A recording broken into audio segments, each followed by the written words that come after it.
All right. Good morning. Welcome to another episode of the Liberty Dad podcast, a discussion on politics and today on culture.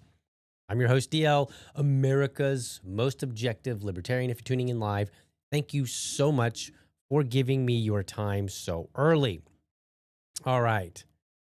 Seems like a little loud in the headphones. Let me see if I can turn it a wee bit.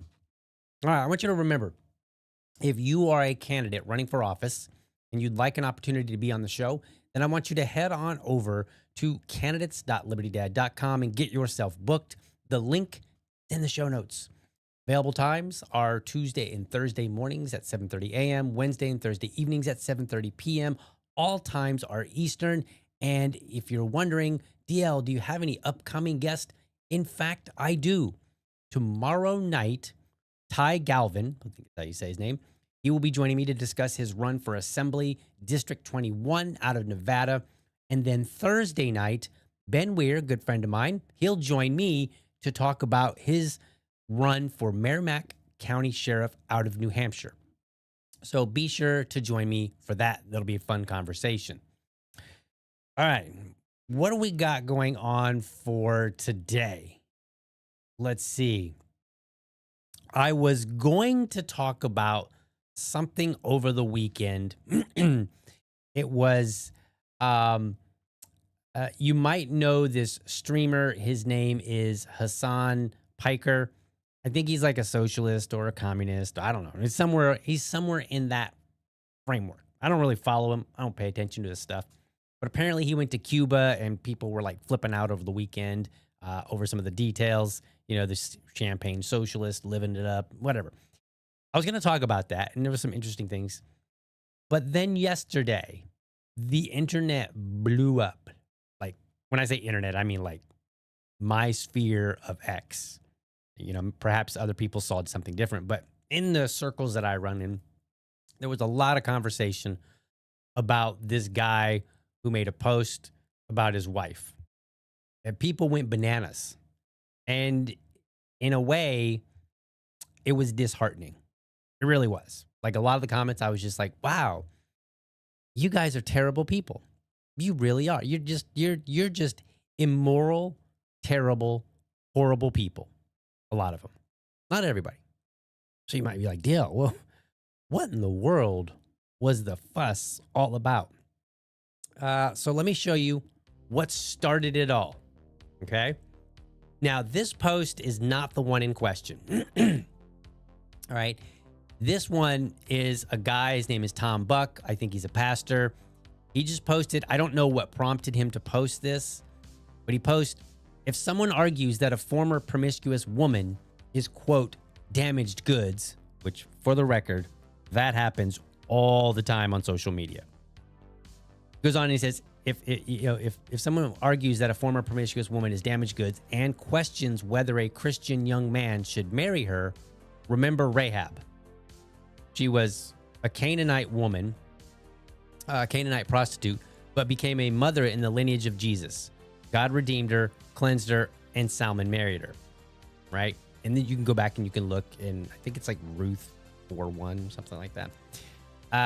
So you can go look that up if you want. Okay, so he posts that. Okay, no big deal. Like somebody's just kind of going out there to bat for, you know, the promiscuous ladies out there who have turned their life around. Saying, hey, look, you know, there's hope for you. Cool. It's a good message. No problem there, right? Like we've all done some sort of bad in our life, and we'd all, you know, even if, you know, if you believe or if you don't believe, but if there ends up being a God for sure, you're going to want a bit of grace. We all want it. Okay. So then this fella, his name is Trevor. He posted a response. Okay. So let me read you his response. Now, what I'm going to do is I'm not going to show it to you online just because it was kind of lengthy. But I'm going to read you how he responded to Tom Buck's post. Okay. This is what he said. Clear my throat here. So my reading voice. He said, my wife was formerly promiscuous. I was a virgin. She was then radically born again, committed to church, evangelized constantly, Puritan books in her bedroom, prayer journals, grief over past sexual sin, etc. We got to know each other well for over a year, dated for 4 months, engaged for 2.5, and didn't sin sexually with one another. Our first kiss with each other was at the altar on our wedding day. Reaction pic attached. And he did attach a picture of him right after. It looks like either right after or right before he kissed his wife. She's smiling. You know, they're standing, you know, looking at each other with the pastor right behind him. Very happy looking picture.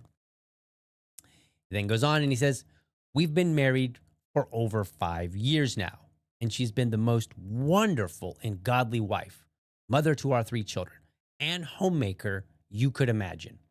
She's more pure than most virgins, as biblical purity has less to do with past sins, though they certainly matter, and more to do with one's current posture of the heart and daily decisions to honor the Lord. And then he cites Matthew 5:8. He goes on and he says, we're far too quick to forget the story of the woman labeled as a known sinner, likely a prostitute, in Luke 7:36-50, who was washing Jesus' feet with her tears while kissing them too.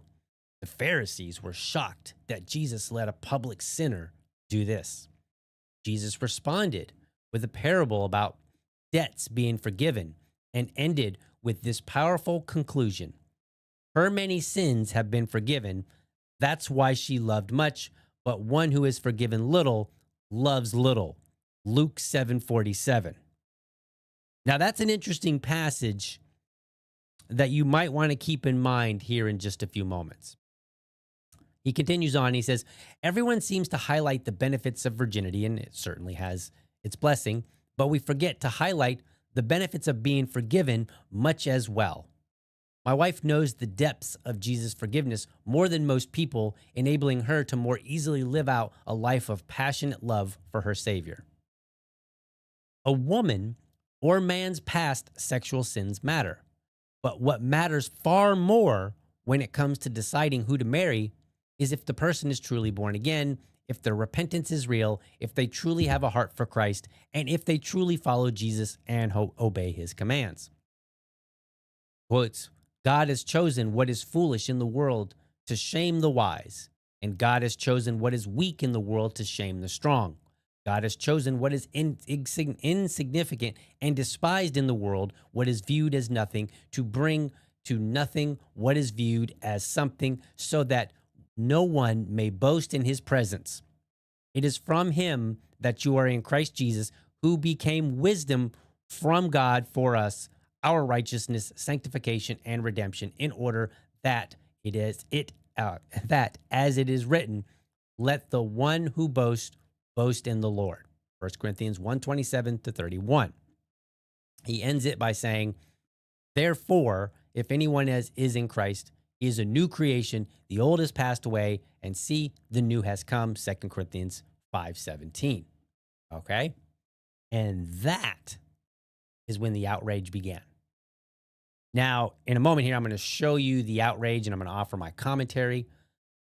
But I think it's worth showing you first how the person that Trevor quoted read this testimony. Okay? Because remember, Trevor quoted somebody who was basically saying, look, if there's a promiscuous woman out there and she and she has changed her ways, she is, in the eyes of God, a valuable person, right? That's basically what he was saying. Like, and she can go on to live a happy life, is kind of what he was saying, right? So here's how Tom Buck responded to Trevor posting that, okay? Let me pull that back up here. So this is Tom Buck's post. If someone argues that a former promiscuous woman is damaged goods and questions whether a Christian young man should marry her, remember Rahab, right? So then we get this. He says, Tom's in response to Trevor, Tom says, praise be to God. Thank you for sharing this story of redemptive grace. All right. Now, just so we're clear, because this is important, Tom Buck made his original post on March 20th at 8:30 a.m. Trevor reposted that with his own story 3 days later on March 23rd at 1:41 p.m. What we have on the screen from Tom Buck, his response was barely 20 minutes later at 2:02 p.m. Okay, those timestamps are important because when you're on social media, sometimes you see something and you get the wrong impression. So sometimes it's worth reading through some of the replies, right? Like, we'll do that if it's something that we don't know about. Like, somebody posts something and you're like, I don't know if that's even true or not. And so then you might jump into the replies to see what other people are saying and go, oh, okay, other people are saying that it's true. And here's, they're explaining it a little bit better. Or maybe it's a post that you don't quite understand. You read something, you're like, I don't know if I really understand this. So then you jump into the replies, and you look for somebody to explain it. And then you're like, oh, okay, I see that. I get it, right? Like that's what we do. You should also do that when you see something that you have this like knee-jerk reaction to respond negatively with. You should perhaps look in there and say, okay, what are some of the comments before I jump out there and say something, mean-spirited? Okay? So here's what people said. All right, we're switching over my music now. All right? Not the B. Okay, we're not talking like some rando account, not the B. You're getting some hate in the comments. So let me come to your defense, but first let me read your post. Be right back. Okay, I'm back. Never mind. You're on your own with this one. Oh, okay. So he's getting hate, and the best you could do, not the B, was to say, sorry, buddy, you're on your own here. I didn't bother reading Tom Buck's reply to understand how he might have understood it, how I might understand it, how I might defend you. Nope, you're on your own. Thanks a lot, not the B. The lectern guy, this is sad. This is the guy that stole the lectern on January 6th. And he seems like a pretty chill dude, right? Like I don't have any beef with him. But nobody is safe when Dio comes to criticize. So friend and foe alike, all of you. He says, I keep seeing everyone gang up on this guy. Hopefully she can help him through the process. Really, man? Really? A man shares a testimony of how his wife, once upon a time, was promiscuous. And he didn't even say what it was. He just said she was promiscuous. Maybe she just had a lot of boyfriends. You don't know, because most of you people didn't bother to spend 5 minutes researching this. Okay? So you don't know what she was doing. You don't know if she was a cam girl. You don't know if she was a porn star. You don't know if she just happened to have too many boyfriends, like Jesus at the well with the woman that had like 5 wives. Like he knew, y'all didn't know. Okay? Y'all just opened your big fat mouths before you did even the most cursory research. Very sad. But then you're going to make a joke about ganging up on him. And if you don't understand the joke here that he's trying to make, he's making a joke like his wife engaged in sexual activities with multiple men at one time. So therefore, she's been through this process. She can help him from being ganged up on. You follow how the joke is supposed to go? Okay, that's the joke that's made. Now, mind you, this guy posted a picture of his wedding day and talked about how his wife used to be before he met her. Just saying. It's kind of relevant. See, this is the problem. I tell people, I'm like, you need to read and comprehend what you read. The man said it right there, right? He said it right there. He said, we got to know each other well over a year, dated for 4 months, engaged for 2.5, right? Like, he doesn't explicitly say she changed her ways before I met her, but that's kind of the implication that we're getting here. And then he's like, we've been married for 5 years now, right? We got 3 children. So, I gotta take on everybody. It's me against the world. Zeke, I like a lot of these accounts. I actually like. I just think that they're quite wrong in this particular case. Not everything needs to be put on social media. Just saying. That's fair. That's a fair criticism, but I'll address that here in a little bit. Okay. But that's a reasonable one. Like, of the criticisms that this man got, the one that says, hey, perhaps you don't divulge this kind of information, that's the most reasonable. I still disagree with it, right? But it's the most reasonable. So no harm, no foul. Oh, here's one. This is Dr. Simon Goddick. This is a cuck chair. Please take a seat. Oh. Well, aren't you a swell guy? Kangmin Lee, who loves to tell everybody about what a Christian he is. Bro, why would you say this publicly about your wife on social media? LOL. Why would you tell other people about your wife previously, engaging in poor behavior and is a great person now. It's a mystery. Why would you, especially in the context of Christianity and talking about saving grace, why would you talk about someone's old life? I have no idea. I couldn't imagine the relevance to that. Right? In the context here. Again, it's not like he just jumped out of nowhere and was like, hey, everybody, let me tell you about my wife's past history. He was commenting on a post that was talking about how people view formerly promiscuous women. And he was saying, my wife was formerly promiscuous. And today she's awesome. And she's everything that many young Christian men are looking for. Right? And then he goes on to literally say, talk about people being judgmental and how we should be mindful that when Jesus forgives you, somebody who's been very, very sinful, they have a lot more to be thankful for than all the people on social media who apparently don't sin very much. So they can just sit around throwing stones. Upper Canadian cap. I don't even know why. Why did I choose an account that says Canadian? Anyway, that's beside the point. In America, the cuckolds turn their sexual degeneracy into a religious experience. Okay. All right. Perhaps. What else are you going to turn it into? Let's talk. Let's have a conversation about that. Let's talk about it. We're just real quickly. You're a sexual degenerate, whatever that means, however that's defined, right? And everybody's like, oh, you shouldn't do that. Where do they go from there?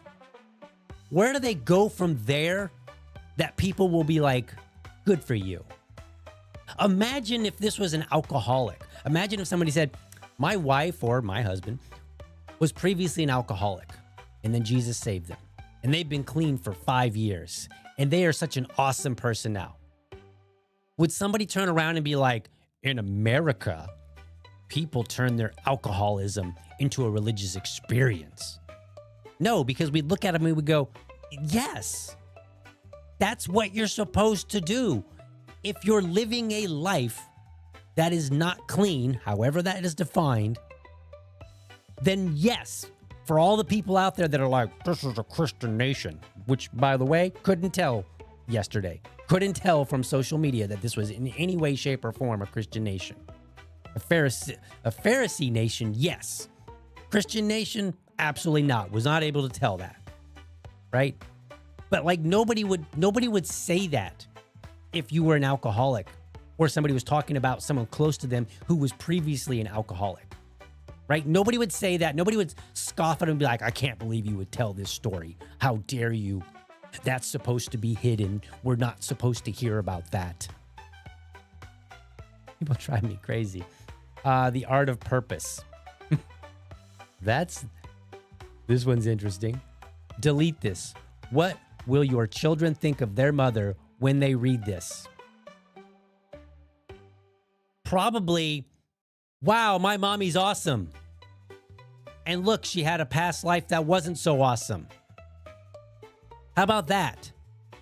Again, I don't understand this. I really don't. I just cannot grasp where people are supposed to go. What? The worse sin you have, the more quiet you should be about it? Paul, who wrote most of the New Testament, killed Christians before he became saved.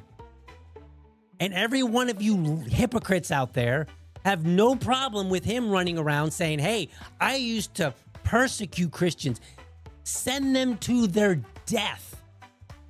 Now I'm writing most of the New Testament. None of you are bitching about that, are you?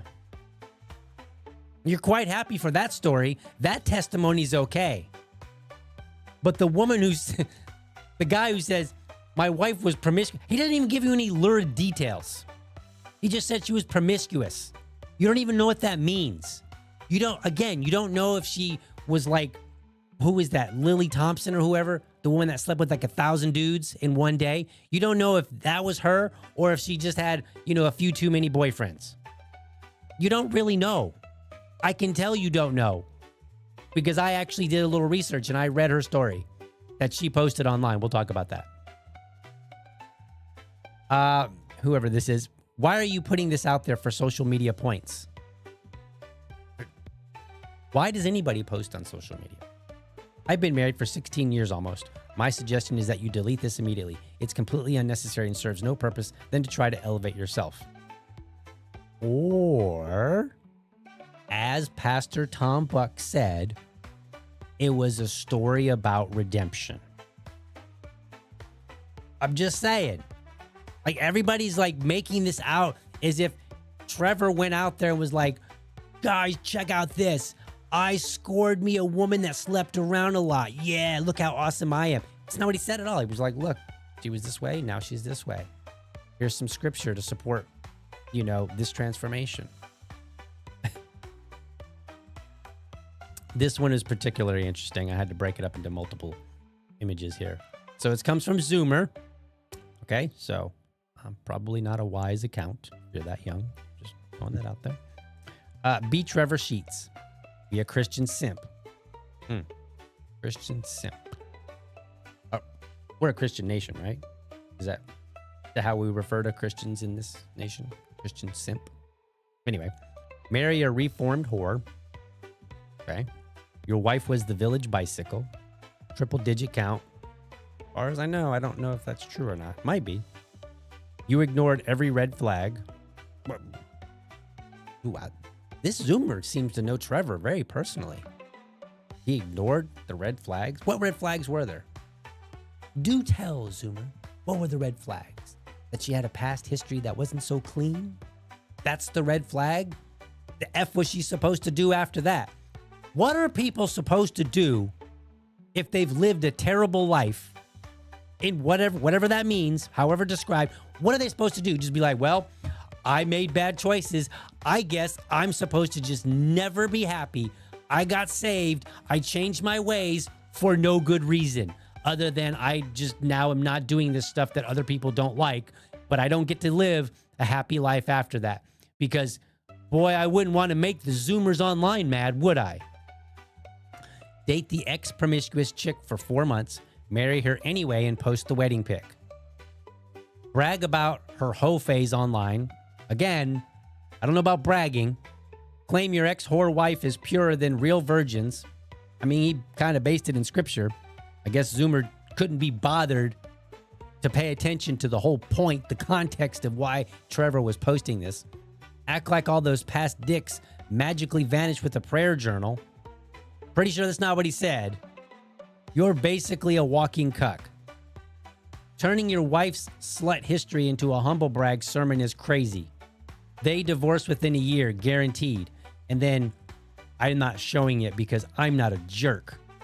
But a lot of people zoomed in on her face and they're like, look at her big nose. She's probably a Jew whore. The F is wrong with you people.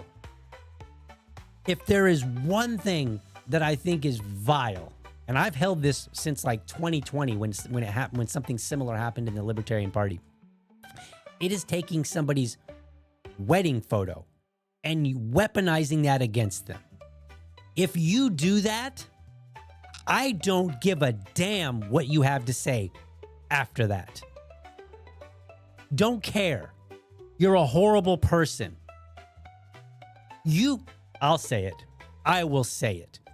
If you post somebody's wedding photo that they happily posted, okay?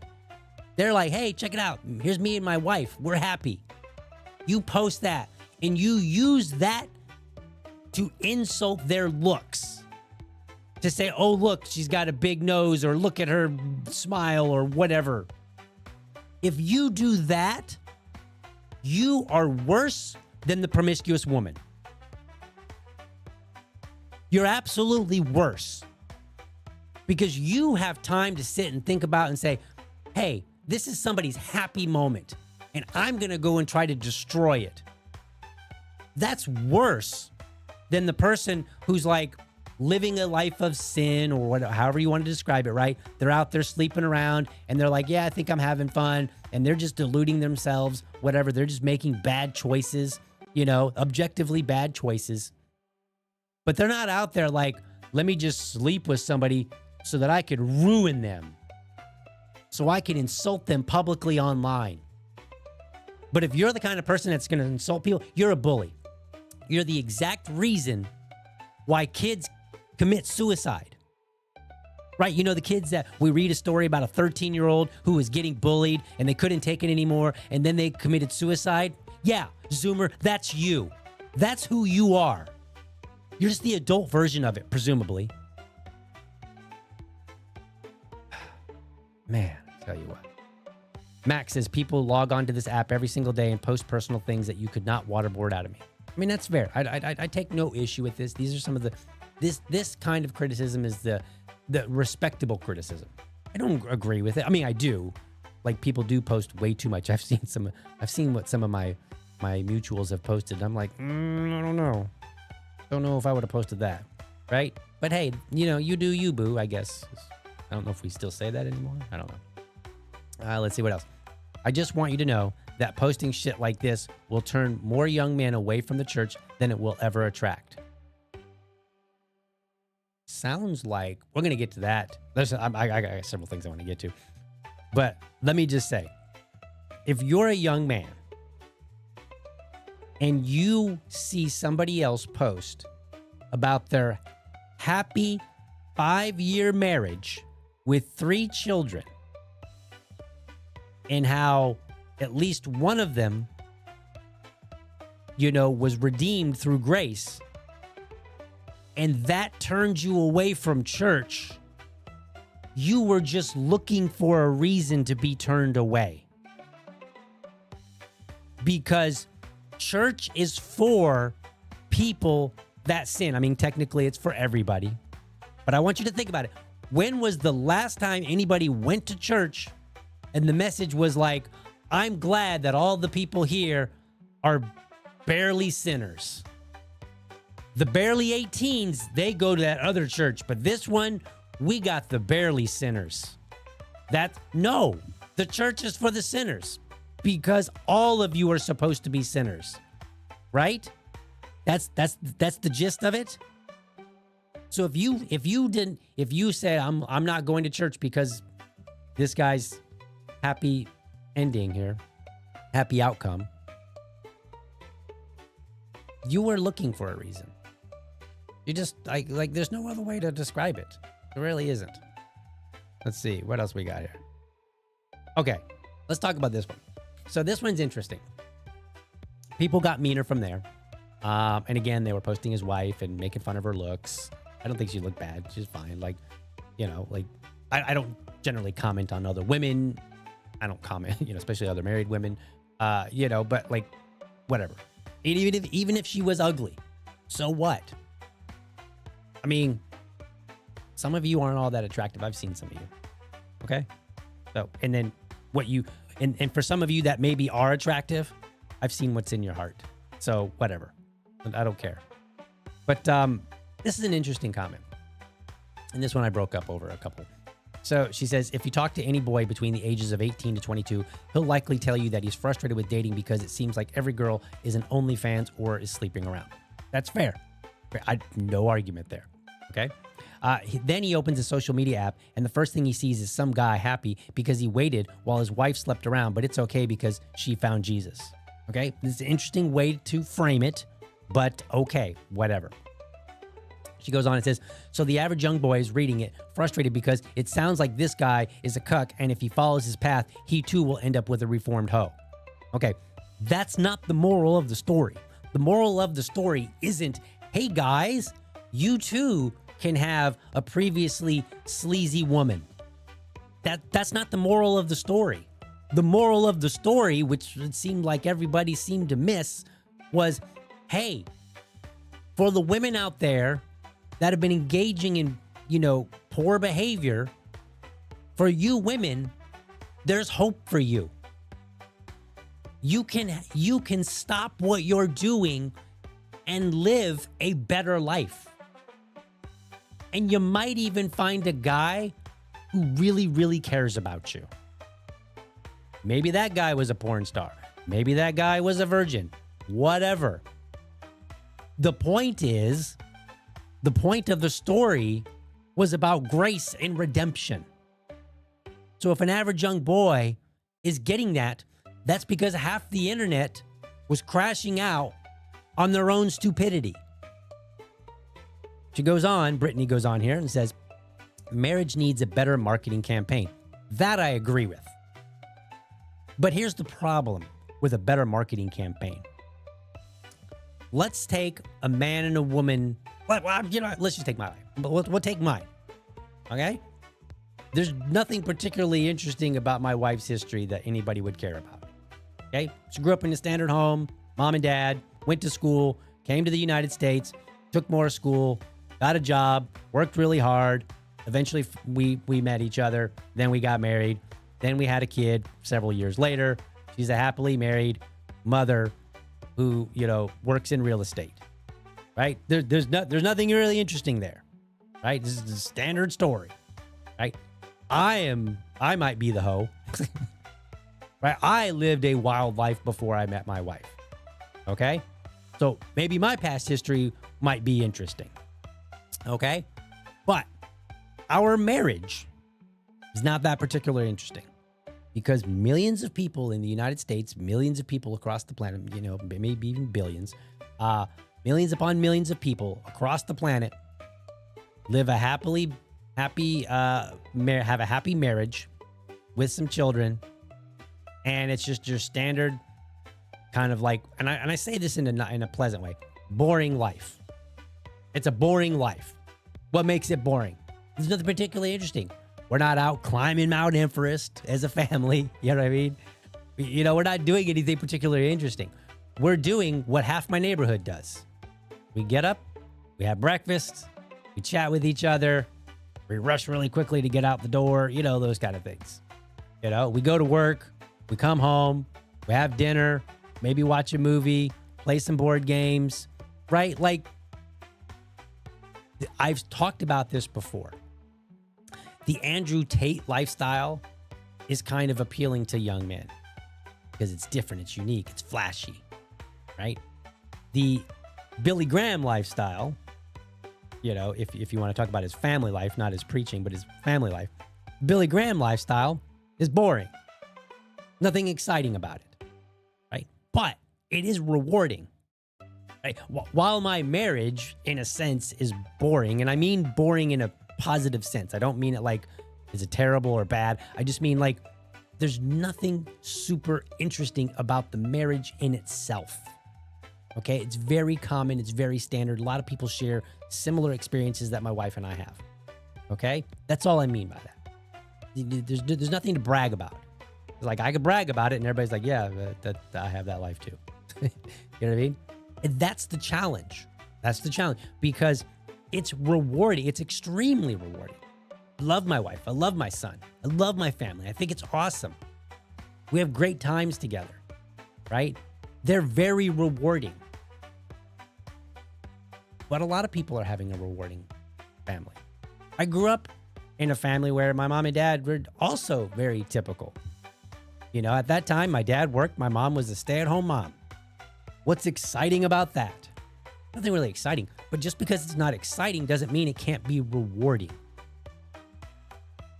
So I agree. Marriage needs a better marketing campaign, right? So that people can understand what marriage is really about. It's not like the rock star life, right? The rock star life seems exciting because that's out of the ordinary. It's something you don't normally see. It's something that's forbidden. You're told not to do it. Things will turn out bad if you do that.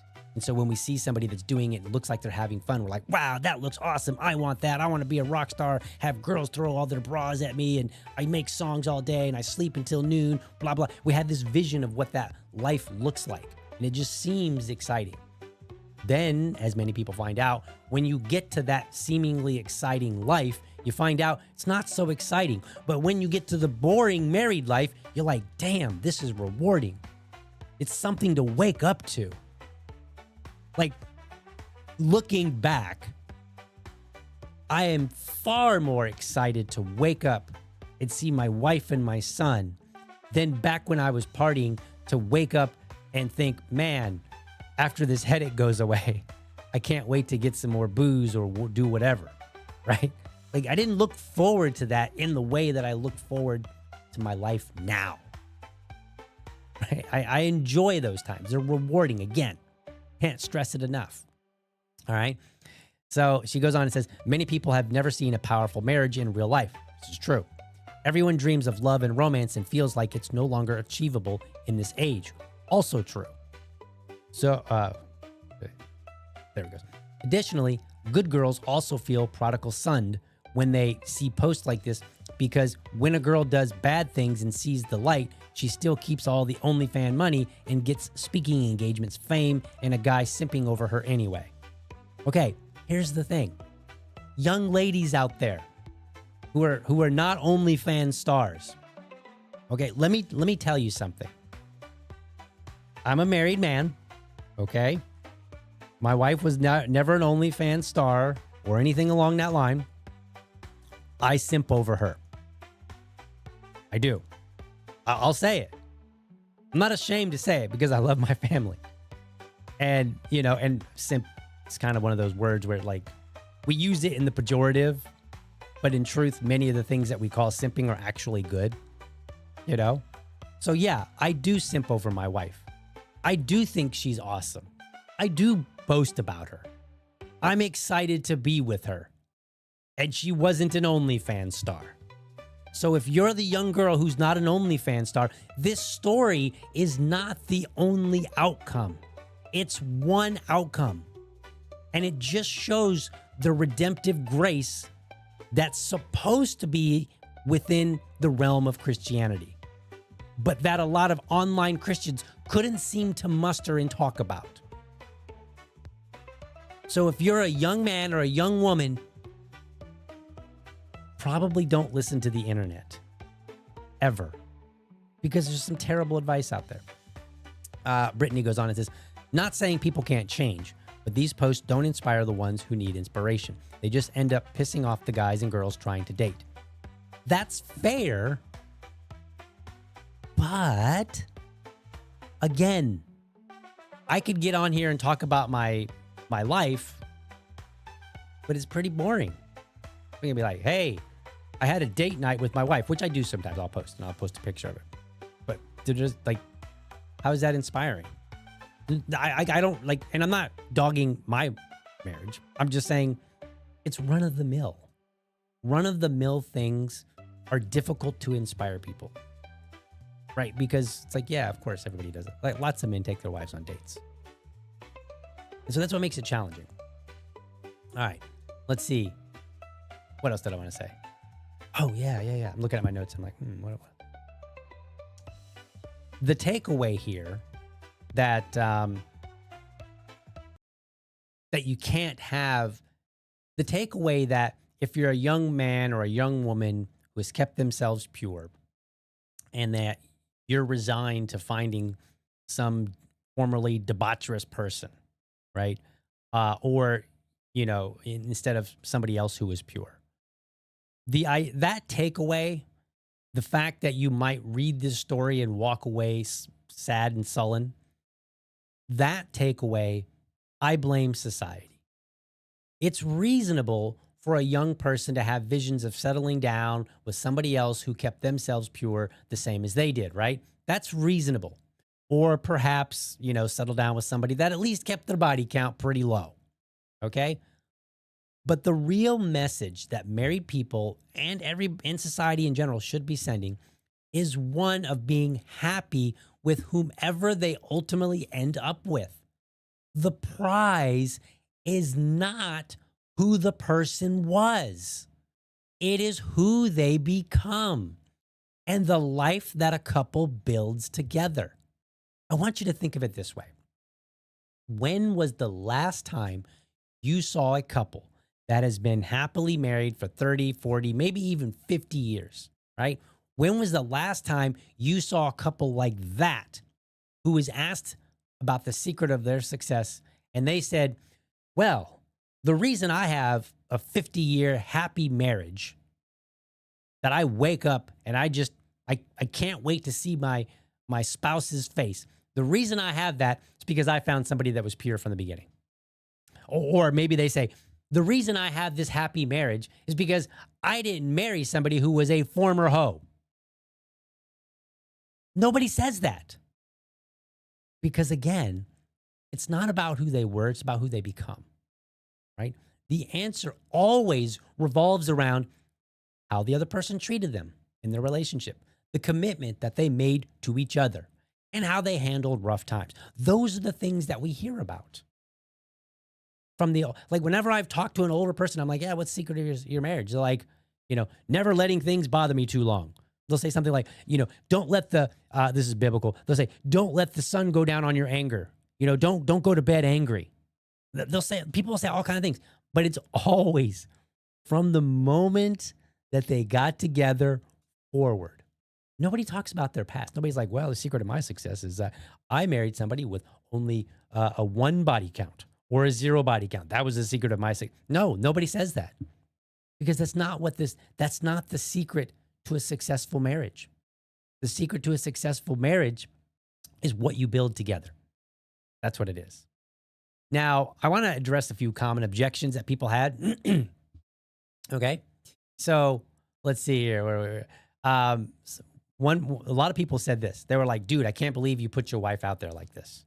They were basically like, you're telling the whole world that your wife was a hoe, and then now she's cool. Well, as it turns out, his wife is on X too. And a quick search shows that she has posted about her own transformation. In fact, let me just show you this post here. Here's Ashley Sheets. This is what she wrote in 2019. I kept the timestamp there for you so you can see it. I'm not married yet. Okay, so she's not married. But before Christ, I was promiscuous. After Christ saved me, learning about the beauty of God, glorifying sexual intimacy was such a great thing. How beautiful the gift of sexuality is, and how wonderful it is to have the freedom in marriage to please him always. Okay, she's responding to a different post that's talking about sexual purity and whatnot. But in 2019, she was talking about, hey, I used to be this person. I am no longer this person. And then if you look through some of her other posts, she'll talk about it. She continues to talk about it, right? She's got a post where she's talked about her transformation in more detail than her husband. So I presume after like 5 minutes of research and finding out like, oh, she's already told her story, that they as a couple have decided that it's okay for both of them to share her story. Well, okay. Who is the internet to criticize? You want to talk about what makes it difficult for young people to look forward to being married? How about when a married couple has decided what works for them, they seem to be happy, they have what everybody seems to say they want, what they want to see in society, right? They have this, and then the internet just crashes out and talks trash about them. Okay, which young person is looking forward to getting married now? Because you guys made it like the only way that a marriage can be happy and successful and looked upon fondly by your peers out in the world is if it follows this very narrow constraint of sexual purity. And don't tell anybody. The internet is screwing it up. People talking about it in a negative way are screwing it up. Most people, what they should have said was one of two things. That may be a little bit more information than we needed to know. That's fair. I can understand that. There is some sensitivity about how much we post online. I get that. The other thing should have been, hey man, awesome. I'm glad you got a happy marriage. I'm glad you got 3 great children. I'm glad that you and your wife are doing well. Keep at it. Here's to you've been married 5 years. Here's to 50 more. That's what people should have said. And that's basically all they should have said. And had they done that, then we'd be talking more about, hey, marriage is being presented in a positive light. And if you happen to have had a rough life, that doesn't mean you can't have a happy marriage. But it also doesn't mean you can't have a happy marriage if you lived a super squeaky clean life. Either one will work. Better to be the squeaky clean, but hey, we get it. Sometimes people make bad decisions when they're young. Another common objection was too much information. Again, that one is fair. But again, I fall back on if a couple feels that they have a story to tell and both are on board with telling it, then who are you to judge? Just really, who are you? And think about this. A lot of people, some of these same voices, they will all day long, they will criticize the OnlyFans out there and all the porn and stuff. And they're like, oh, this porn is so bad. And OnlyFans girls are so terrible, blah, blah. Okay. Who do you think is going to reach the promiscuous girls out there? A squeaky clean, judgmental bitch, or somebody who was once promiscuous themselves that can come and say, look, young ladies, I get it. I know where you are. I've been there. Let me tell you about me. Who's going to reach them? Who's going to reach the OnlyFans? Because it surely isn't all you hypocrites out there. You're not. You've already judged. You've already told them what you think of them. No reason to listen to you now. Whatever moral presupposition that you have about how people should live, gone, done. Nobody should listen to you because you led with your most judgmental self. That's what you did. So now there's nobody to listen to. So yeah, we do need people to tell these stories because we do still have young promiscuous women out there that could use hearing some of these stories and go, wow, I can change. I don't have to live this life. Maybe they need to come face to face with, hey, I'm not really as happy as I think I am. A lot of people that live these debaucherous lives and then change and transform, they will come back later and they will say, I thought I was happy. I really wasn't. I've told this story before. Here in Jacksonville, there's a guy, his name is Ken Parker, or there was a guy, I don't know if he's still living here. He was a white supremacist. And when I say he was a white supremacist, I don't mean he was a white supremacist because that's what people called him. That's what he called himself. He literally had like a swastika tattoo. He was in white supremacist groups. He was like a leader. He would throw flyers into Jewish neighborhoods, anti-Jewish flyers. Like he was fully bona fide white supremacist, self-identified, right? And you know how he got converted?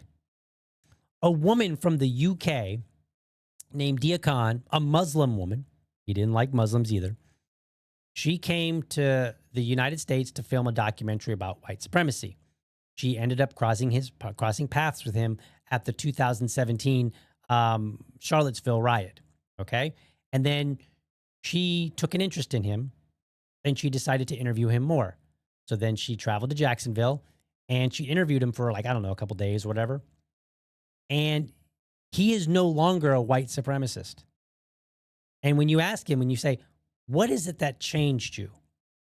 In the video, in the documentary, she asked him, she's like, why are you so nice to me? And he says, and I'm almost verbatim quoting him, he says, here I am talking to a Muslim, people that I hate, even though I've never met one. And when my girlfriend was sick, the only person to call and check up on her was a woman from the mosque. And that blew his mind. He's like, I hate you. I've said and done vile things to people like you. And you call to check up on my girlfriend when she's in the hospital? Like that just rattled his mind. And he said right on the spot, he was like, he's like, not funny, but I'm laughing. He says, I'm not going to leave the Jews alone, but I'm going to leave the mosque alone. But then a local pastor, a black pastor, invited him to the cookout, to the barbecue, a racist. And from what I could tell from the news stories, the black pastor knew who he was. He was not like, oh, I'm just going to invite this nice young white man to my barbecue. No, I'm pretty sure that he knew exactly who this young man was. And he said, why don't you come to the barbecue, son? I don't know if he said son, but and so black man invites the white supremacist to the barbecue and treats him nicely. right? That is how you bring people away from their evil life. Yeah, that doesn't mean you can't call it like it is. You don't have to dance around it and be like, well, I don't know if it's sin. I don't want to be. No, it's not that. You can just say, that's wrong, but there's hope for you. You can say both of those things. You can be very clear where you stand and say, I think what you're doing is absolutely wrong. It's terrible. You need to stop. And I'm here for you. Hey, you hate me because I'm Muslim? Okay. How's your girlfriend doing? Is she doing all right? That's the kind of thing that makes a better world. And do you want a better world or not? Or would you rather just cling to your bigoted judgment? Maybe that's it. This other criticism here, this one was interesting. A lot of people said that, like, he did it for the clout. Okay, remember Tom Buck, who I told you about earlier? And I said, hey, let's see how he responds. Within 20 minutes, Tom Buck, the guy that he quoted, Tom Buck said, man, that's a great story. Great redemption story, bro. Love ya. Right? So everybody could have clicked in and read through and saw, oh, this is how Tom Buck understood it. Maybe that's how I should take it. But that's not how a lot of people chose to receive it. They chose to receive it as, oh, you're just dangling your wife out there in her past terrible life for the clicks and the likes. Who the hell isn't posting for clicks and likes on social media? Seriously, which one of you? That's the whole point. Has anyone ever posted something online and kind of quietly said to themselves, man, I hope very few people read this? Or, let me turn off the likes on this post. I don't want anybody to, I'm not doing this for the likes. I'm just posting this and hopefully nobody reads it. Nobody sees it. It's just for me. Nobody does that. Why? Because everybody wants acknowledgement for what they're saying on social media. That is literally the point of it. So miss me with your BS, fake ass excuses. Like, oh, he did this for the clicks. Whatever, you're criticizing him for the clicks. At least his story might offer a glimmer of hope to somebody. Yours sure as hell won't. So you're getting all the clicks and the likes for criticizing the man, for talking foul about his wife's appearance. You guys are doing that for the clicks and the likes, and it will not even offer a hope to somebody. Screw you. You can all go to hell. I don't care. Terrible, immoral, horrible people. Disgusting. That's what you are. Nothing. Here's what I said.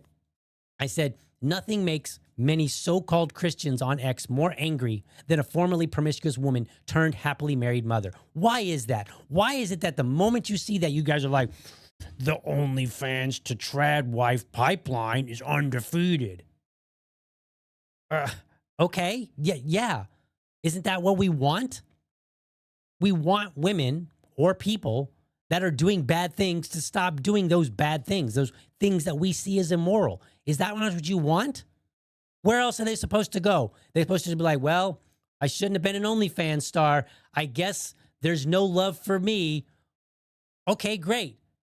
So if a bunch of women stop being OnlyFans stars and then live a life of solitude, boringness, nothing to be excited about, and post about it online, and then other OnlyFans stars see that, you think they're going to be motivated and go, wow, I'm missing out on a better life?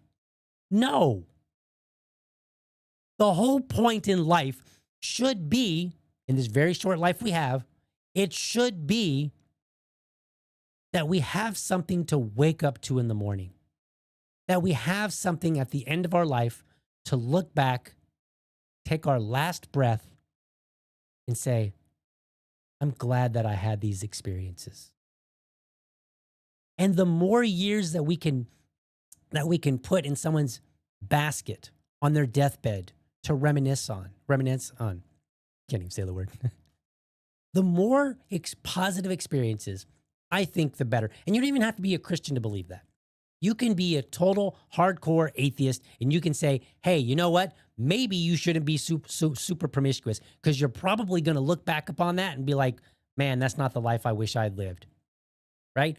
I mean, maybe there might be a handful of women out there that go through that lifestyle, look back on it fondly and say, I wouldn't change a thing. But many women look back on that kind of a lifestyle and they say, I wish I had done things differently. I wish I hadn't made those decisions. So, given that, perhaps we can encourage people to change their life and find a better one that they can look back upon on their deathbed and say, man, I'm glad I changed my life. I'm glad that I married this man. I'm glad that I had 3 children. I'm glad that those children gave me some grandkids. I'm glad that they all got to live a great life. And yeah, maybe I could have turned things around sooner, but you know what? I lived a great life thereafter. And take your last breath. We should be encouraging people to do that, to live a good life. You know, it's one thing to be skeptical of the OnlyFans girl who suddenly turns to Jesus. I get it, right? And like, who is it? Nala Ray. She did this a while back, and a lot of people, like, it seemed like half the internet was rooting for her to fail. Like rooting, like literally like, oh, she'll be back to doing porn. And then she settled down. She apparently got married. She took down all of her content, right? Like, okay, that's the path that you're supposed to take. But then there's others. I'm trying to think of her name. I can't think of it now. I did a show on it, but it's the woman that slept with like 1,000 guys in like one day or something, or 100 guys in one day or something like that, right? And then she suddenly came out, got baptized, but then some other things kind of put it into question. You're like, I'm not sure this one was serious. Like, it's fair to be skeptical. I get it. But in this particular case, with this particular story, this girl changed her life before 2019, because I literally showed you the post where in 2019, she's like, I used to live this life. I no longer do. And she has told her story repeatedly. Okay. And then after she changed her life, then she found a husband, because she said, I'm not married yet. I used to be this person. I am no longer living this life. I am now somebody new. That means all the people out there like, bro didn't see the red flags. No, you're just dumb. You are dumb. That's the problem. Or maybe it's worse. Maybe you're the Pharisee now. I could forgive you for being dumb. Legitimately, like you just, low IQ, you don't know. Okay, I could forgive that. But honestly, that's not really what's going on. A lot of you didn't care. You were just happy to find somebody that you could dunk on for internet points. Well, here. Good for you. Are you happy? You didn't make the world a better place. Great. I hope you think about it on your deathbed and go, damn, maybe I could have been a better person. Now, I want to read you a quote. This is from this book that I'm reading right now. So I do not identify as a Christian, but I am exploring. And it's a book called Impossible Christianity by Kevin DeYoung. Let me read you this. On page 40, he says, don't measure how you're doing today compared to 2 days ago, but look over months and years. Look for a long-term pattern. Okay? The problem, and I'm reading the rest of my post here, the problem with judging formerly promiscuous women, or anyone who changes their ways, is the initial days, weeks, and sometimes even months are the toughest. That's when one is closest to their past behavior and have yet to develop new habits to see them through. Right? If on Sunday, you get wasted as you always do, and then on Monday you see the light and you're like, that's it. I'm done with alcohol. Right? Like, you literally have been less than 24 hours. So the probability of you sliding back into that life is extremely high, far higher than if you're a year away from that kind of a lifestyle, far higher than if you're 2 years, 5 years, so on and so forth. You see the point? Right? Like, the closer you are to that lifestyle, the more likely you are to go back to it. So I go on and I say, those who strut around lying in wait for former hussies to fail so they can, told you so, rely on this reality. They are no better than the OnlyFans girls preying on men. If someone argues a former promiscuous woman is, quote, damaged goods, then your best bet is to listen to someone who isn't offering advice. It's equally damaged goods. You see the point there? For many of these people, their advice, their criticism, their perspective of what makes for a good marriage, what young people should look for, their advice is no less damaged goods than the promiscuous woman. And I would argue, in some ways, it's worse. Because you're giving advice to people that you do not know. You may be influencing somebody to make a decision that doesn't turn out so well for them. At least the promiscuous woman, for the most part, is only harming herself. She's only, and when I say harming, I'm talking about in a more spiritual sense. I know there's people out there that believe like, hey, body counts are no big deal. I'm not going to argue that point with you. Okay. The point that I'm making, I'm saying like, look, if you're a promiscuous woman, whatever happens is primarily going to be to you. Like if you, if you bring yourself to a point where you have trouble with relationships, whatever, those kind of things, it's going to affect you primarily. But those who are giving advice of the promiscuous woman, your advice is going to affect other people. In fact, that's the whole point of it. You're giving advice to people whom you do not know. And they may follow that advice. And it may turn out well for them, or it may not. And you don't have to deal with the consequences. The promiscuous woman has to deal with the consequences of her behavior. The man who's out there doing whatever, partying it up, living it up, whatever, sleeping around, he will also have to live with the consequences. So in a sense, these people that are out there saying this, they're worse. If we want to put it, if we want to order this in terms of better and worse, they're worse because they are actively trying to influence somebody on bad advice. And I would argue, don't listen to them. Listen to the people that have been around a while. Listen to people that understand when to have grace and when to be a little on the tough side. If somebody can't figure out that this is a time for grace, this is a time for celebration, and say, hey, that's awesome, man. I'm glad that you found a woman that you're happy with. Because that's what matters. But people are so busy superimposing their own nonsense. Like, well, he had to settle for a hoe. He didn't have to. He settled for someone that made him happy.